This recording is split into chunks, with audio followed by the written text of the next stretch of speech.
Isang lalaking lulong umano sa pornografiya ang arestado matapos magreklamo ang isang kaopisina dahil sa paglalagay ng spy camera sa courtroom.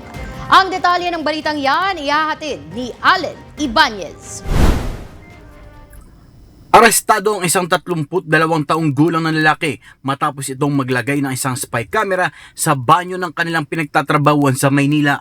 Base sa reklamo ng isa sa mga biktima, natuklasan nito ang isang nakadikit na bagay sa likod ng tangke ng inidoro habang siya ay naliligo nitong Martes ng gabi. At nang ito ay kanyang sinuri, isa itong spy camera na may kasamang memory card. Ay may napansin siya na bagay at nung kilig niya, napagalaman niya na spy camera to.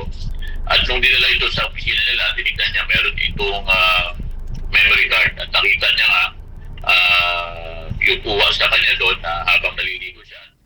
Nakilala ang sospek matapos makita sa video ang kanyang muka habang kanyang isineset up ang spy camera sa likod ng inidoro.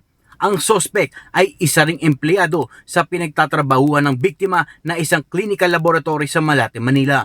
Batay sa naging salaysay ng naarestong lalaki sa otoridad, kaya nito nagawa ang paglalagay ng spy camera sa palikuran ay dahil lulong ito sa pornografiya. Base dun sa mga nag-interview niya, ang nabanggit niya lang dito ay consumption niya at sabi niya nga doon nabanggit niya ay na-addict siya sa mga porn.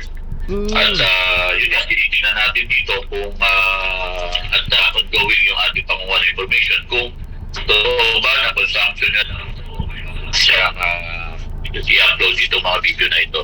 Sa ngayon, naharap ang sospek sa kasong paglabag sa Anti-Photo and Video Voyeurism Act of 2009 at nananatili na sa kustodiya ng Malate Police Station. Mahigpit naman ang paalala ng Manila Police District sa publiko, lalo na sa mga gumagamit ng mga pampublikong palikuran na maging mapagmetsyag sa paligid at ugaliin mag-double check upang hindi mabiktima ng mga mapagsamantala.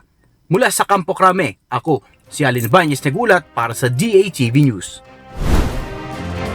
Maraming salamat sa iyo, Allen Ibanez.